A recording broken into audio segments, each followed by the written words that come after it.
네, 안녕하세요. 이혼 소송이 어떻게 진행되는지 최대한 쉽게 설명을 해보겠습니다.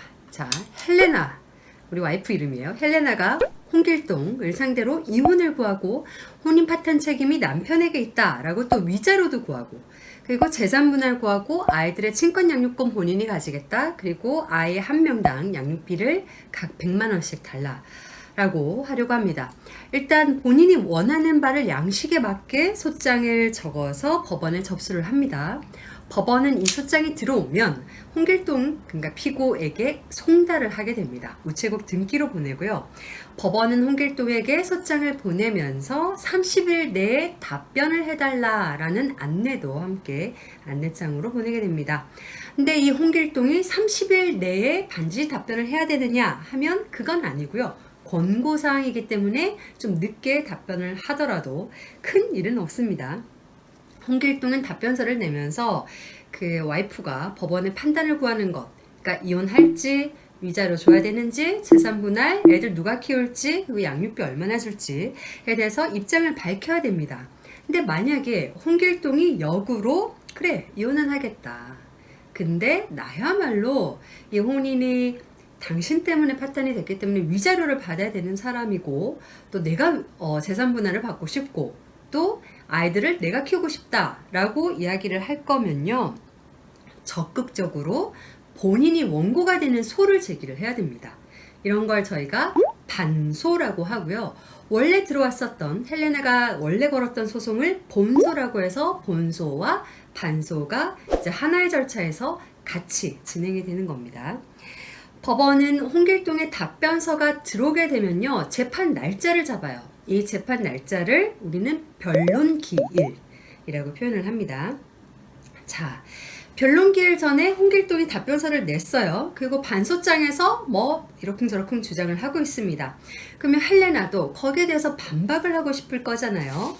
이렇게 이제부터 서로의 주장에 대해서 펜과 종이로 싸움이 시작이 되는데요. 지금부터 나가는 서면은 다 준비 서면이라고 부르고요. 일단 홍길동이 적은 내용에 대해서 반박을 해서 낼 거고, 이 준비 서면에서. 그리고 증거가 있으면 같이 첨부를 합니다. 그러면 주장에 또 힘이 실리겠죠. 주장만 난무하는 서면은 객관적인 3자, 그러니까 판사님이 보실 때 사실로 받아들일 수가 없어요.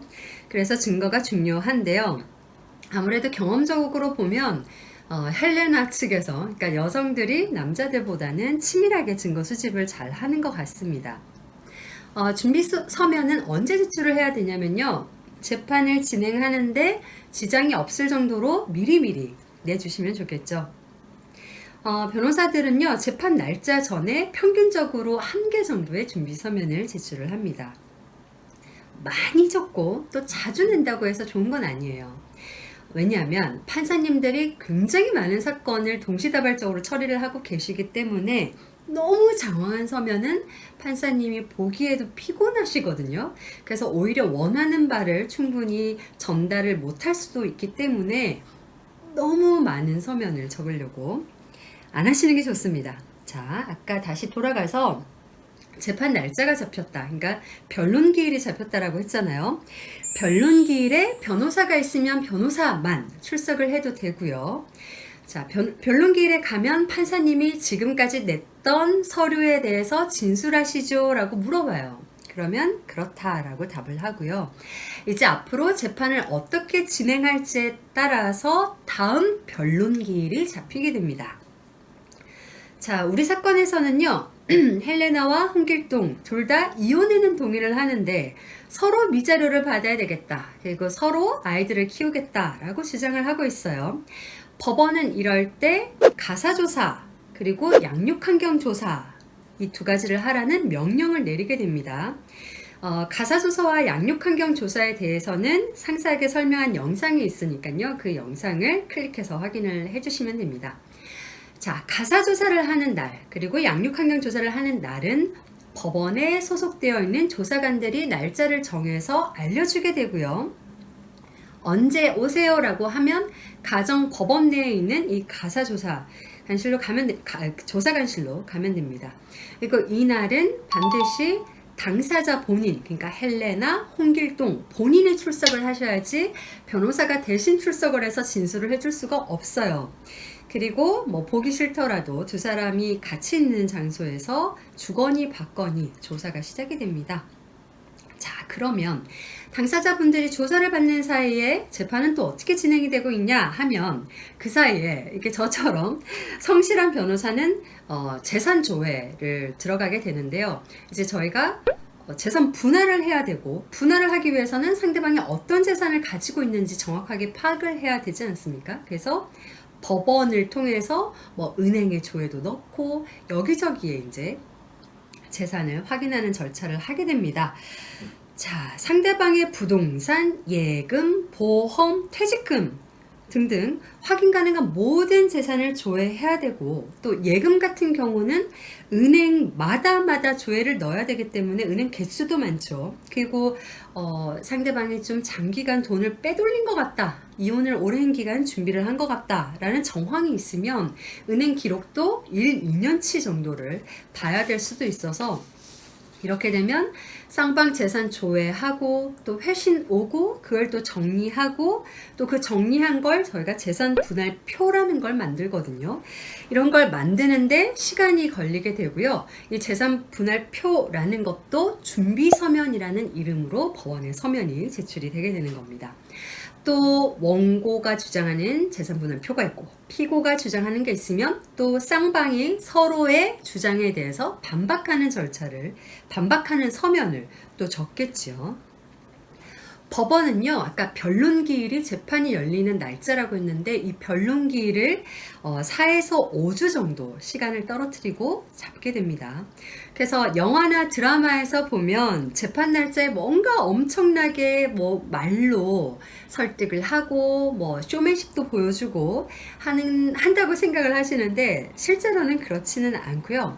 재판을 가기 전에 법원을 통해서 증거 신청하고 또 회신이 오면 그걸 정리해서 또 서면으로 내고, 이렇게 물밑에서 서류 작업하는 것들이 사실은 재판에서 매우 중요한 과정입니다.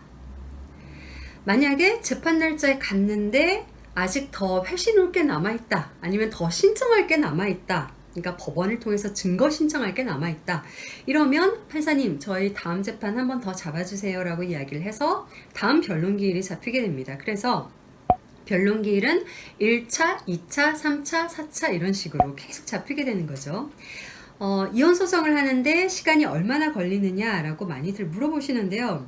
이런 절차, 그러니까 법원을 통해서 뭔가 증거를 신청하고 증거를 받고 정리하고 하는 것 때문에 최소 8개월 정도는 생각하시라, 이렇게 말씀을 드리는 거죠. 아까 말씀드린 것처럼 소장 내고 상대방한테 이 소장을 송달 보내주죠. 그러고 상대방이 답변서 낼 때까지 또 한 달의 시간을 주고, 상대방이 답변을 냈다 하더라도 또 그 내용에 대해서 우리가 뭐 반박하고 뭐 하고 하는 사이에 또 일의 변론기일이 소장 낸 날로부터 한 2달 만에 잡힐 수도 있거든요. 그리고 또 가사조사, 양육환경조사 이런 걸 또 2달 정도 하게 되고, 또 재산조회 그 사이에 하고, 재산조회가 좀 부족하거나 더 해야 될 게 또 나오거나 하면 또 재산조회를 넣고, 그러니까 이런 과정들이 다 더해지면 이렇게 8개월씩 나오게 되는 겁니다. 자, 이렇게 해서 서로 주장할 걸 준비 서면이나 서면을 통해서 다 이제 주장을 했어요. 이제 더 이상 할 게 없다, 판사님 우리 이제 판단 받을게요 라고 생각이 들면요, 변론기일이 더 이상 열리지 않고 선고기일이라는 게 열리게 됩니다. 자, 그래서 우리가 이걸 변론을 종결했다 라는 표현을 쓰고요. 변론이 종결되고 나면 4, 5주 정도 있다가 판결 선고하는 날짜가 잡히고 그 날에 가면 판사님이 결과를 알려주세요. 자, 그런데 이혼소송이 이렇게 진행되는 중에도 언제든지 쌍방이 조정을 좀 해서 원만하게 좀 우리는 합의를 하겠다라는 뜻을 내비치면 재판부가 판사님이 언제든 조정 날짜를 정해주세요. 조정기를 잡아서 가면 재판장님이, 그러니까 판사님께서 나오셔서 직접 조정을 하기도 하고요. 아니면 조정위원들이라고 해서 이런 일을 전담으로 하시는 분들이 오셔서 하시기도 합니다.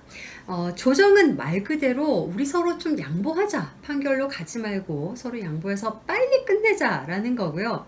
조정이 되면 끝이에요. 뭐 조정 결과에 대해서 마음에 안 드니까 뭐 이의 제기할래요, 이심 갈래요, 뭐 이런 절차가 없어요. 그래서 속도가 좀 빠르죠. 저희가 진행한 사건 기준으로 보면요, 이혼 사건 같은 경우는 한 40% 정도가 이렇게 조정으로 마무리되는 경우가 굉장히 많습니다. 판사님들께서 이제 변론 종결하고 판결 선고하기 사이에 한 4, 5주의 시간이 있다고 했잖아요. 이때 이제 서로 그 헬레나 그리고 홍길동 측에서 낸 서류를 면밀히 살피면서 판결문을 작성하는 작업을 하게 됩니다. 자, 선고기일에 가면 결과를 알려준다고 했잖아요. 근데 결과가 나오고 한 2, 3일이 있으면 판결문이 또 등록이 돼서 왜 이런 결과를 내셨는지에 대한 또 상세한 이유를 확인할 수가 있어요. 판결문을 받았는데 도저히 받아들일 수 없는 내용이다 라고 하면 불복하는 쪽에서 이제 항소 제기를 하게 되고요. 그러면 2심으로 가게 됩니다. 모든 재판은 3세판의 기회가 있다고 보시면 되고요. 1심, 2심, 3심이 있습니다. 근데 1, 2심은요, 사실심이라고 부르고요. 저희가 3심은 법률심이라고 하는데 3심을 담당하는 대법원은 법 해석에 문제가 없었는지, 그러니까 법률적인 문제가 없었는지에 한정해서 판단을 하기 때문에 이혼 사건이 1, 2심이 아닌 3심에서 뭐 드라마틱하게 바뀌는 경우는 드물어요. 그래서 사실상 1, 2심까지 가면 3심까지는 거의 안 간다고 보시면 됩니다. 자, 아까 우리 원고 헬레나가 판결문을 받고 마음에 안 드는 게 있으면 항소할 수 있고, 마찬가지로 홍길동도 판결을 받고 불복하고 싶은 게 있으면 항소를 할 수 있어요. 각자가 항소할 수 있는 날은요, 각자 판결문을 받은 날로부터 이제 2주 내에 하면 되고요. 헬레나가 만약에 판결문을 먼저 받았다 그러면 헬레나의 항소 마감일이 먼저 끝이 나겠죠. 그리고 둘 다 항소할 수 있는 날까지 항소를 하지 않는다 그러면 이 판결이 1심 판결이 확정이 되는 거예요. 판결이 확정이 되면 한 달 내에 헬레나나 홍길동이나 아무나 구청에 가서 이혼 신고를 하시면 됩니다. 자, 만약에 판결문에 홍길동이 헬레나에게 위자료로 1,000만 원을 줘야 한다 플러스 재산 분할로 3억을 주라 라고 되어 있으면요, 그 다음 절차는 어떻게 되나요? 홍길동이 알아서 돈을 주면 감사한데 돈을 안 주면, 그럴 때 강제로 뺏어오는 절차를 저희가 집행이라고 부르게 되죠. 그래서 집행은 부동산이 있다면 부동산을 이제 경매를 넣어서 경매에서 팔리면 이제 그 돈을 받아올 수가 있는 거고요. 통장에 돈이 있다 그러면 은행 돈을 이제 압류를 할 수가 있고, 이런 식으로 그 사람의 재산을 이제 찾아서 판결에 적혀 있는 금액을 찾아오는 집행을 해야 되는 겁니다. 자, 근데 우리가 이혼 소송이 못해도 8개월 정도 걸릴 수 있다라고 말씀을 드렸는데, 홍길동이 이 길고 긴 소송 중에서 재산을 다 팔아버리고 본인 명의로 재산을 하나도 남겨놓지 않으면 어떻게 해야 되나요?